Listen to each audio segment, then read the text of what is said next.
All right, so Junior has a great question here. He says, how to remove a title while still keeping its SEO properties and benefits. I have a picture logo instead of the title, as you can see. I know I can delete the row, but will my site still have no title? Well, it's a great question, Junior. And for that, let's dive into kind of the SEO settings inside of Snaps. All right, so here I am in the Snaps dashboard. So if I select a site that I want to make some changes to, I'll go to Edit Website and drop over here to the editor. And like Junior was mentioning, we certainly could add a title to any page on the site using, this H1 widget and drop that onto the page where we would like it, usually at the top of the page, and put in our title for our kind of primary keyword.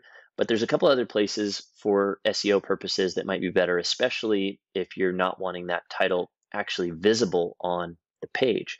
So the first place I would go is to Settings and SEO. And this is for the site as a whole. You can see we've got our site title right here in our site description. So Junior, this is one of the first places that I might consider putting in the title. And now this is going to affect all pages. So if this is kind of like your main keyword or main keyword phrase that you want to use across your entire site, I would place it here.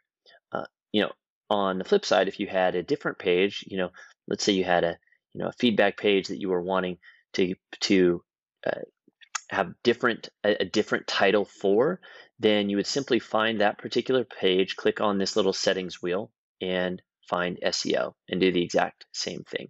So here you can see our title is Send Us Your Feedback. So that would be the title for this particular page, even though I don't have that title up here saying, send us your feedback. So that's how I would go about adding a title to a page or the entire site without having to actually put the text visible on page.